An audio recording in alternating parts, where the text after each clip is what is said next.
Hi, so today we're at the Santa Maria Way Ranch, where it's a conventional blackberry and blueberry ranch here in Santa Maria.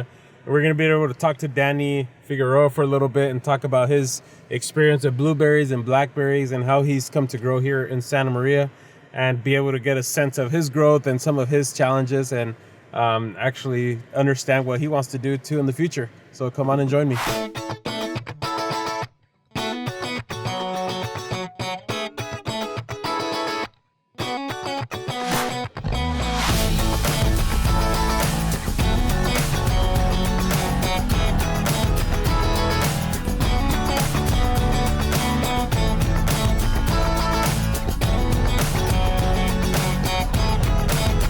Hey Daniel, What's up, Louis? how you doing? Good. Well, maybe you could share with us, kind of along with that story, with Santa Maria, maybe share a little bit of your history here, Okay. and then and how you came into the company and what you did and how you got into where you're at now. Okay. Well, I mean, I was lucky enough to go to college. My dad sent me to college. He thought, the education was key, right? So he did his sacrifices and sent me to college, and which I'm grateful for 100%. And from there, I was offered an internship with Ryder. I interviewed, and I had an internship in the summer 2012 with K&I, the Knowledge Innovation Department, with Kevin Healy. I did the ranch manager thing. We had a ranch in Arroyo Grande in Tally. And then from there, we began expanding into blackberries. We got bigger and bigger in blackberries. So I transitioned from a blueberry ranch manager to a blueberry and blackberry production manager in 2015. And then I've been doing that ever since.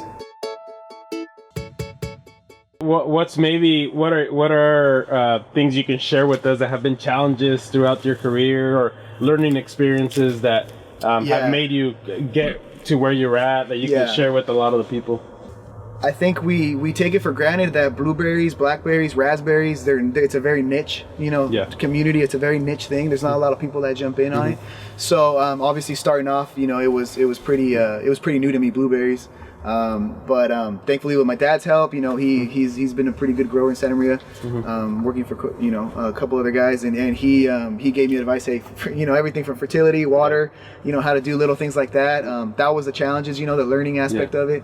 But it's like I tell my guys, and I always say, I mean, one year with Ryder is 3 years anywhere else at least. What would you recommend to maybe people that are coming into Ryder, or maybe in the middle of their kind of career growth here? I mean, I guess I would just say put the work in. I mean, Louis, I mean, you went from what, HR, internship, to production, workers' comp to production. Yeah, there you go. So it's don't be afraid of those long work weeks. That's what it is. 7 days a week, but I see it as, and my advice to them is, don't see that as, oh my God, I'm working 7 days a week, all these hours, all my friends are over there doing their own thing. It's like, but as long as you go into learning as much as you can every single day, then you're really cutting your learning curve drastically, right? So like if you put the work in, success, and the learning and everything will come, so just be a sponge.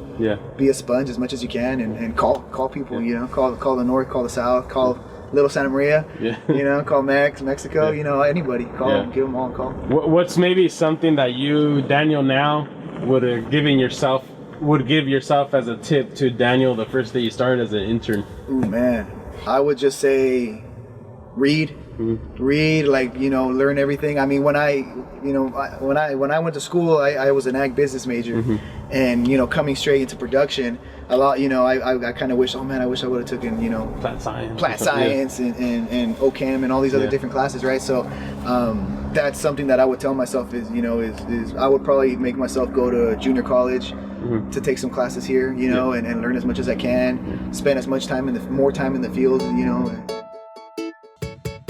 So Daniel, do you think you maybe share with us some anecdotes of you working here, something that may have happened at that time? I've been very stressful, but now you look back and kind of laugh, and something that helped mold you a little bit in how you are now. Yeah, that's a good one. I mean, I think like I guess any supervision position, like being a ranch manager, I think the first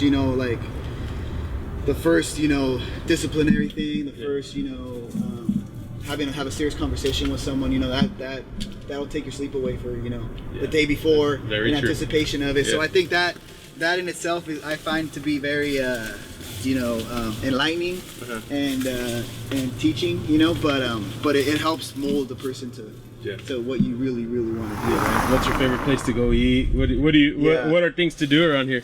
Yeah, I'm born and raised in Santa Maria.